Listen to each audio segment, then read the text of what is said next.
नमस्ते सभी साथियों को। स्वागत है आप सभी का लर्नोलॉजी में। आज हम इतिहास की क्लास में सल्तनत काल को पढ़ेंगे, जो कि मध्यकालीन इतिहास का एक टॉपिक है। और सल्तनत काल को समझने के लिए हमें समझना होगा सल्तनत काल की शुरुआत कैसे हुई। तो सल्तनत काल की शुरुआत को समझने के लिए हमें मोहम्मद गोरी को समझना होगा। मोहम्मद गोरी, जो कि एक अफ़गानिस्तान के गोर का शासक था, उसने भारत पे कई आक्रमण किए। उसने पहला आक्रमण मुल्तान पर किया, उसके बाद गुजरात पे, फिर 1191 में दिल्ली पर तराइन का जो युद्ध हुआ उसमें पृथ्वीराज चौहान की जीत हुई। फिर 1192 में तराइन का द्वितीय युद्ध हुआ जिसमें मोहम्मद गोरी की जीत हुई और उसकी ताकत और भी बढ़ गई। फिर 1194 में कन्नौज के राजा जयचंद को हराकर मोहम्मद गोरी उत्तर प्रदेश के भागों में भी घुस गया। फिर 1202 में मोहम्मद गोरी का सेनापति बख्तियार खिलजी ने नालंदा और विक्रमशिला विश्वविद्यालय बिहार और बंगाल पर आक्रमण किया और वहाँ भी जीत हासिल की। इससे मोहम्मद गोरी का जो आक्रमण में तेज़ी आई और वो पूरे लगभग भारत पर राज करने लगा। लेकिन दुर्भाग्यवश 1206 में राजस्थान की एक जाति है खोखरों ने मोहम्मद गोरी की हत्या कर दी और उसका आक्रमण भारत से और वो समाप्त हो गया। फिर इसी बात पे हम कोशिश करेंगे समझने की, फिर कुतुबुद्दीन ऐबक कैसे शासक बना। कुतुबुद्दीन ऐबक जो था मोहम्मद गोरी का गुलाम था और दामाद भी था। मोहम्मद गोरी ने उसे बचपन से ही ख़रीदा हुआ था और कुतुबुद्दीन ऐबक उसका सबसे अच्छा सेनापति था।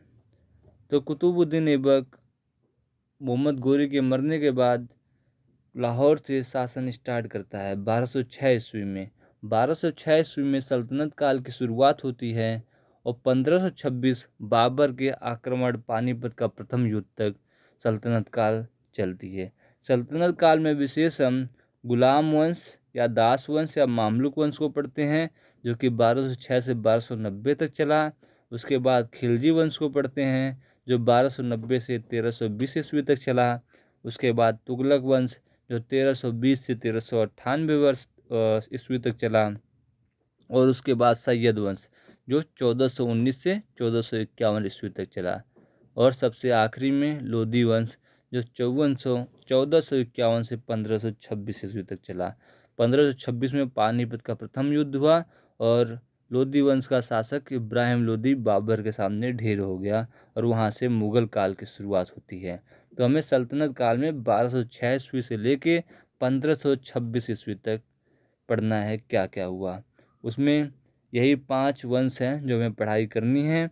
उसमें सबसे पहला वंश है गुलाम वंश, दास वंश या मामलुक वंश। गुलाम वंश इसे इसलिए कहते हैं गुलाम वंश और दास वंश क्योंकि इसके जो प्रमुख मुख्य शासक हुए कुतुबुद्दीन ऐबक, इल्तुतमिश और बलबन, ये गुलाम थे और दास थे। लेकिन कुछ इतिहासकार मानते हैं कि इस कालखंड में 1206 से 1290 तक कुल 11 शासक हुए और 3 ही गुलाम थे, तो इसे गुलाम वंश या दास वंश कहना सही नहीं होगा। तो उनका मानना है कि इसे मामलुक वंश कहा जाए। तो शुरू करते हैं। गुलाम वंश या मामलुक वंश का पहला शासक कुतुबुद्दीन ऐबक था, जो कि 1206 से 1210 तक जिसने राज किया। उसने अपनी राजधानी लाहौर बनाई और लाहौर से ही वो पूरे भारत पर देख रेख करता रहा और अपना शासन चलाया। उसकी 1210 में बहुत जल्द ही मृत्यु हो जाती है और उसने भारत में कुछ बड़े काम किए, जैसे कुतुब मीनार बनवाए, 2.5 दिन का झोपड़ा। वो सब हम अगले वीडियो में विस्तृत रूप से पढ़ेंगे। उसके बाद शासनकाल आता है कुतुबुद्दीन ऐबक का जो पुत्र था आराम शाह। उसमें इतनी खूबी नहीं थी कि वो शासन चला सके और उसी क्रम में जो आराम शाह को भी जो वहाँ के सरदार थे, जो अमीर लोग थे, वो पसंद नहीं करते थे। तो उसने इल्तुतमिश को सरदारों ने बोला कि आप दिल्ली के इलाके से शासन चलाइए और इल्तुतमिश दिल्ली और आराम शाह लाहौर से शासन चलाते रहे और जिसमें इल्तुतमिश भारी पड़ा और आराम शाह की हत्या करके खुद शासक बन गया। इल्तुतमिश जो कि कुतुबुद्दीन ऐबक का गुलाम था और दामाद भी था। इल्तुतमिश 1210 से लेकर 1236 तक दिल्ली से शासन करता है और पहली बार सल्तनत काल में दिल्ली को राजधानी बनाई गई। उसके बाद रुकनुद्दीन फिरोज शाह आता है जो 1236 में राज्य करता है और वो इतना योग्य शासक नहीं था। उसे हटाकर रजिया सुल्तान को वहाँ का दिल्ली का शासक बनाया जाता है। रजिया सुल्तान के बारे में अक्सर परीक्षाओं में पूछा जाता है, भारत की प्रथम महिला शासिका, उसका जवाब हमेशा रजिया सुल्तान होगा। इनसे यही प्रश्न मोस्टली हमेशा पूछा जाता है। रजिया सुल्तान के बाद बहराम शाह, अलाउद्दीन मसूद, नसरुद्दीन महमूद शासक हुए, लेकिन इनसे जीके में न के बराबर प्रश्न पूछे जाते हैं, तो हमें भी इनको बिल्कुल भी नहीं पढ़ना, मतलब ये निठल्ले ही थे। उसके बाद जो कि गुलाम वंश का प्रमुख शासक बलबन का नंबर आता है। बलबन 1266 से 1287 तक राज करता है दिल्ली से ही, और बलबन के राज्य में सैन्य व्यवस्था काफ़ी अच्छी हो गई और गुलाम वंश और भी बढ़ता चला गया।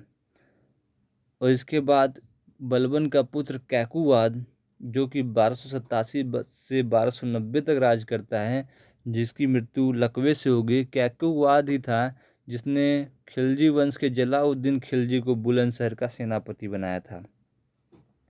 कैकुवाद के बाद नंबर आता है क्यूमर्स का 1290 में।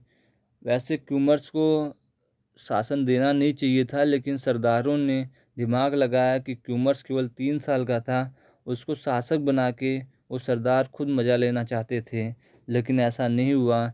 जलाउद्दीन खिलजी ने क्यूमर्स की 1290 में हत्या कर दी और खिलजी वंश की स्थापना की। तो हमने देखा गुलाम वंश, दास वंश या मामलुक वंश में 11 शासक हुए, जिसमें से मुख्यतः कुतुबुद्दीन ऐबक, इल्तुतमिश और गियासुद्दीन बलबन को हमें पढ़ना है।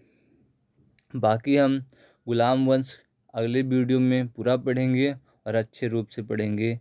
तो हम चलते हैं, कुछ परिचय देते हैं आपको खिलजी वंश का। खिलजी वंश का संस्थापक जलाउद्दीन खिलजी था, जिसने क्यूमर्स की हत्या करके राजा बना था, शासक बना था।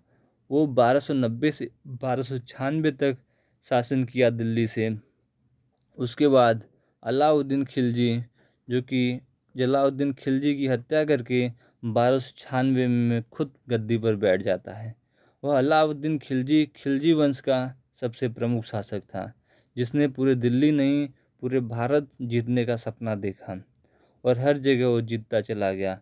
इसी का एक मुख्य सेनापति था मलिक गाफूर, जिसका आपने नाम सुना होगा।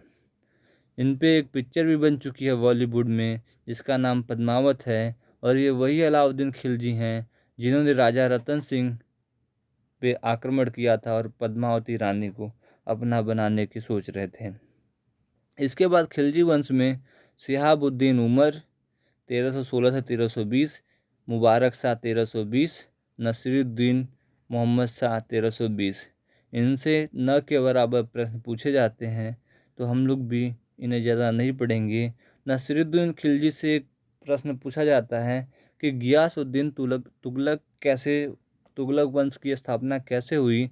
तो गियासुद्दीन तुगलक ने नसीरुद्दीन मोहम्मद शाह खिलजी की हत्या कर तुगलक वंश की स्थापना करता है, और इनका कालखंड 1320 से 1398 ईस्वी तक चलता है। गियासुद्दीन तुगलक नसीरुद्दीन मोहम्मद शाह खिलजी की हत्या कर शासक बनता है और 1320 से 1325 तक 5 साल तक राज करता है, और इसी ने तुगलकाबाद शहर बनाया और कई काम किए। उसके बाद इसका पुत्र मोहम्मद बिन तुगलक राजा बना, शासक बना, और जिसको सबसे पूरे सल्तनत काल का सबसे शिक्षित शासक कहा जाता है। लेकिन सबसे शिक्षित होने के बाद भी ये इसे पागल भी कहा जाता है, क्योंकि इसने जितने भी योजना बनाई सब बुरी तरह से फेल हो गए। उसके बाद फिरोज शाह तुगलक जो कि पूरी तरह से मुस्लिम खलीफा के तौर पर शासन करता था, मुसलमानों के रीति रिवाज भारत में लागू करता था। इसी ने सबसे पहले जजिया कर ब्राह्मणों से कर वसूलना शुरू किया था। फिरोज शाह तुगलक के काल में नहरों का भारत में अच्छा विकास हुआ। इनका आखिरी शासक जो था नसीरुद्दीन महमूद। नसीरुद्दीन महमूद सबसे छोटा अगर किसी का शासन पूरे भारत में था तो नसीरुद्दीन महमूद का था। इनका शासन बस दिल्ली से लेकर पालम तक था। और इन्हीं नसीरुद्दीन महमूद के समय 1398 में तैमूर लंग का आक्रमण होता है और नसीरुद्दीन महमूद की हत्या हो जाती है। और जो कि तैमूर लंग का सेनापति था खिज खां, वो भारत में रह जाता है और धीरे धीरे वो अपना शासन बनाना शुरू करता है, छोटे छोटे राज्यों को जीतना शुरू करता है। और सैयद वंश जो 1414 से लेके 1451 1414 1414 से लेके 1451 तक दिल्ली से शासन करता है। इसका संस्थापक खिज खां जो कि तैमूर लंग का सेनापति था, वो 1414 से 1421 तक शासन करता है और सैयद वंश की भारत में स्थापना करता है। उसके बाद सैयद वंश में मुबारक शाह, महमूद शाह, अलाउद्दीन आलम, ये तीन आते हैं। सैयद वंश से भी बहुत ज़्यादा क्वेश्चन नहीं पूछे जाते। सैयद वंश को आप बस इस तरीके से याद रखें, सैयद वंश की संस्थापक कौन था तो खिज खां कौन था तो तैमूर लंग का सेनापति था। इसके बाद बात करते हैं लोदी वंश का, जिसके संस्थापक बहलोल लोदी थे। और लोदी वंश का कालखंड 1451 से 1526 तक चला। बहलोल लोदी जो कि 1451 से 1489 तक भारत पर शासन करता रहा। और इसके बाद बारी आती है सिकंदर लोदी की, जिसने आगरा शहर की स्थापना की। 1489 से 1517 तक इनका कालखंड रहा और इन्होंने ही भूमि मापने की एक शुरुआत की। और इनके बाद आते हैं शासन करने इब्राहिम लोदी, जो कि 1517 से 1526 तक राज करते हैं। इनके बारे में मुख्यतः यही प्रश्न पूछा जाता है कि पानीपत का प्रथम युद्ध किस और किसके किसके बीच हुआ, तो बाबर और इब्राहिम लोदी के बीच हुआ, जिसमें इब्राहिम लोदी की बुरी तरह से हार होती है और बाबर जीत जाता है और मुग़ल वंश की स्थापना करता है। तो हमने देखा कि सल्तनत काल में मुख्यतः गुलाम वंश या मामलुक वंश, खिलजी वंश, तुगलक वंश, सैयद वंश, लोदी वंश, इनसे अक्सर परीक्षाओं में प्रश्न पूछे जाते हैं। गुलाम वंश से कुतुबुद्दीन ऐबक से, इल्तुतमिश से, बलबन से, इधर खिलजी वंश से अलाउद्दीन खिलजी मुख्यतः प्रश्न अक्सर परीक्षाओं में पूछे जाते हैं। और मोहम्मद बिन तुगलक और फिरोज शाह तुगलक से तुगलक वंश में, और सैयद वंश में खिज खान से थोड़े बहुत क्वेश्चन पूछे जाते हैं। और लोदी वंश में इब्राहिम लोदी, सिकंदर लोदी कहीं कभी कभी प्रश्न पूछे जाते हैं। तो आपने देखा इस सल्तनत काल का परिचय था, जो कि 1206 से 1526 ईस्वी तक चला।